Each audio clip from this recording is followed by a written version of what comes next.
मोहसिन नकवी की इसीलिए ये वाली बात मुझे लगता है इन्हीं हालात के पेश नजर वो मजबूर हो गए ये कहने पर कि सिस्टम कोलैप्स कर चुका है और अगर यही चलता रहा तो हम अपने मुल्क के कॉकरोचेस को भी नहीं रोक पाएंगे।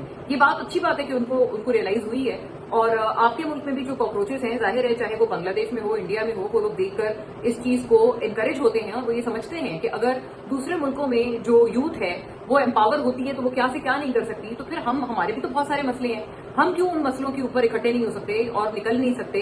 हम क्यों एक स्ट्रांग फोर्स बनकर क्यों सामने नहीं आ सकते? अपनी चीजें या अपनी बातें क्यों नहीं मनवा सकते? ये आपकी मुल्क भी पाकिस्तान में भी यूथ जो है बिल्कुल बहुत सीरियसली अलोंग दीज लाइन सोच रही है। बड़ी अच्छी बात है कि मोहसिन नकवी साहब ने यूथ की जो ये सोच है उन्होंने इस सोच को रीड किया और अपनी इस तकरीर में बयान किया।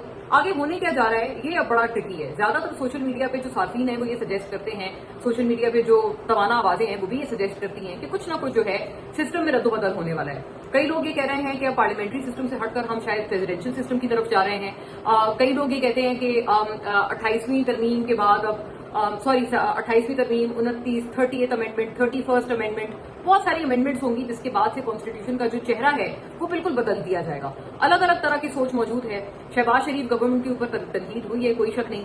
वहीं पर बिलावल भुट्टो और प्रेसिडेंट जरदारी पीपल्स पार्टी पर भी तनकीद हुई है क्योंकि जो ये सूबे बनने वाला मुद्दा है इसमें जो सबसे बड़ी ओपोनेंट है इस मुद्दे की वो पीपल्स पार्टी है, जो कि शुरू दिन से ये कहते हैं कि अगर सूबा बनेगा तो कराची अलग हो जाएगा, कराची को अलग सूबे का स्टेटस मिलेगा और अगर कराची अलग हो गया सिंध से तो फिर रेवेन्यू जो जनरेट करता है पूरे सूबे सिंध के लिए वो कराची अगर चला जाएगा तो फिर सिंध का रेवेन्यू कहां से आएगा?